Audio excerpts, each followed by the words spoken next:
Seid gegrüßt und herzlich willkommen bei Victorious Gaming. Mein Name ist Chris und ich werde euch durch die heutige Folge begleiten. In der heutigen Folge werden wir uns mit Barbaren-Hunting beschäftigen. Hierbei werden wir essentiell auf Aethelflaed eingehen, da sie die Free-to-Play-Alternative für Yi Seong-Ji darstellt.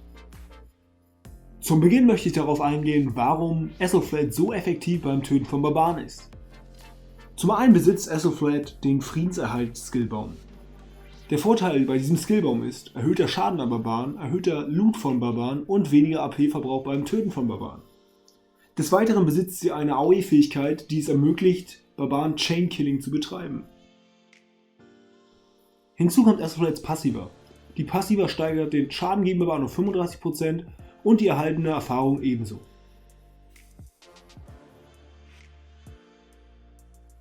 Ich werde nun etwas genauer auf das Barbaren Chain-Killing eingehen, was das eigentlich ist und worauf ihr zu achten habt.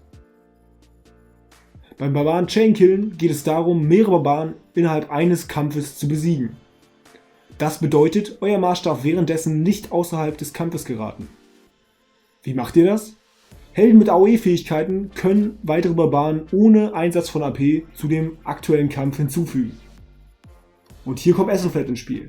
Aufgrund ihrer interessanten AOE-Fähigkeit ist Aethelflaed exzellent dafür geeignet, sie für Barbaren Chain einzusetzen. Jetzt stellt sich nur noch die Frage, warum ist Aethelflaed besser als zum Beispiel ein Baibars, als ein Belisarius oder ähnliches zum Barbaren Kiten? Darauf gibt es eine leichte Antwort und hierfür haben wir eine Grafik vorbereitet. Auf dieser Grafik könnt ihr zwei verschiedene Nukes erkennen. Zum einen die blaue Nuke, die stammt von Aethelflaed, und die rote Nuke, die ist in diesem Fall von Baibars.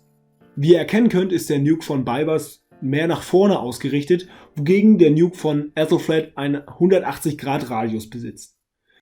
Der Vorteil eines Nukes mit 180° Radius ist es, die Barbaren leichter kiten zu können und damit schneller in die Position bringen zu können, um weitere Barbaren dazu kiten zu können. Worauf müsst ihr noch achten beim Barbaren-Kiten?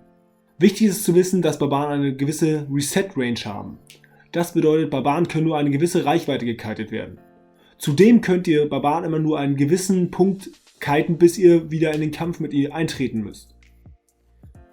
Das heißt, ihr könnt die Barbaren nicht direkt zum nächsten Barbaren ziehen, sondern müsst zwischendurch anhalten und mit dem Kampf fortfahren, um die Barbaren dann in kleinen Schritten zum Ziel kiten zu können.